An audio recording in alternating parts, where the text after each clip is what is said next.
United States has gone through multiple currencies and central banks in its 240-year history. A central bank allows for the expansion and contraction of our currency supply, which affects the prices of goods and services in our economy. Since our latest central bank was created in 1913, one US dollar can only purchase 4 cents worth of what it could in 1913. The cost for a loaf of bread has gone up 24 times from 6 cents 100 years ago to $1.50 today. Imagine how much better off Americans would be if prices were not increasing so rapidly. If for decades, citizens could have saved wealth under their mattress. Part of the reason for this price inflation is the change in what a US dollar bill represents. Paper money used to be just a representation of the historical money that is gold, because gold has high intrinsic value. This was called the gold standard and was ended for the United States dollar in 1971. Then we were just left with cash, paper bills and metal coins. Today, only 8% of the world's currency exists in a physical cash form.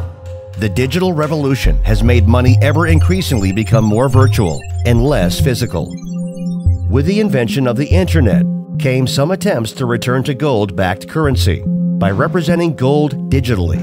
2 of such attempts were called e-gold and gold money. The gold-backed digital currency, e-gold, gained some success, with $2 billion in transactions processed at its peak for the 2008 year. This and similar currencies were a challenge to America's monopoly on money, which they will fight tooth and nail to maintain. E-gold transfers were suspended, and they were prosecuted under the USA Patriot Act. Gold money's progress was also halted under government regulations, stopping money transmission from user to user. Revolutionary currencies like e-bullion and Liberty Reserve were also run out of business. The U.S. Treasury and Department of Justice stretched the definition of money transmitter in the USA Patriot Act to include services not even transferring U.S. dollars. No digital currency created yet was safe from censorship.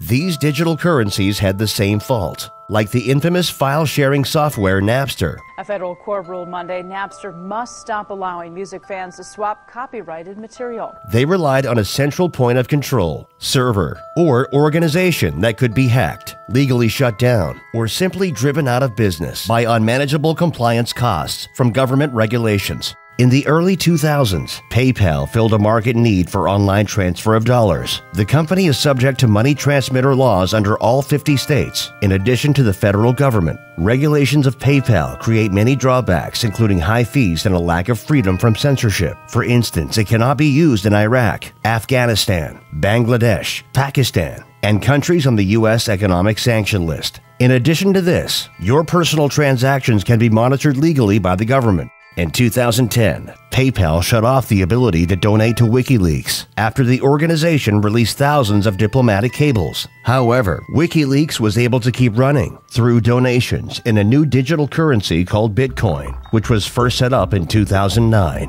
Bitcoin is the first virtual currency to not have a central point of failure. Most importantly, it is resistant to government force. Its entire system is distributed and thus impossible to pinpoint and shut down. It is able to achieve this feat through cryptography, which is basically a fancy word for secure communication. The software, of course, takes place via the internet. It runs on a protocol like HTTP, HTTP being the protocol for the World Wide Web. As it was designed, a distributed network of voluntary users provides the service to maintain the Bitcoin software system. This currency allows you to send a payment to anyone in the world online without using any bank, company, country, government, or otherwise trusted third party. Sending Bitcoin basically works like an email, except that a Bitcoin's unit of value cannot be duplicated. Only a specified number of Bitcoin units will ever be in existence. By May 2010, Bitcoin was beginning to trade in the real world. It is likely the first transaction ever made with the fledgling currency, which began in 2009. This Papa John's pizza might look like an ordinary delivery, but it seems likely to go down in history as the most expensive food of all time. In May 2010, a member pleaded to the community for someone to provide him with 2 pizzas delivered to his residence for his payment of 10,000 Bitcoins. This simple dinner cost the equivalent in Bitcoins of what would come to be worth over $10 million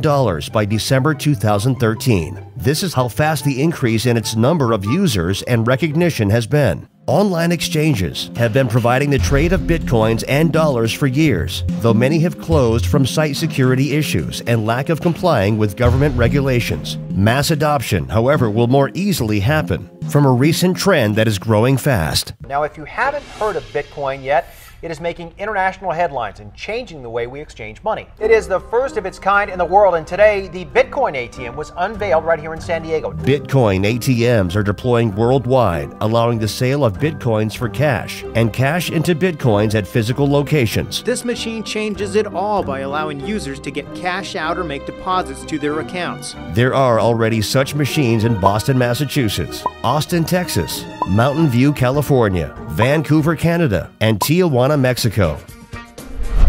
Bitcoin will succeed where past digital currencies have failed because it is not tied to any national currency. It has no central authority, and the supply cannot be manipulated. Bitcoin is like the internet in 1994. Few people used it, and even fewer knew how it worked. But it would go on to revolutionize nearly every industry in the world. Digital currencies are set to revolutionize money.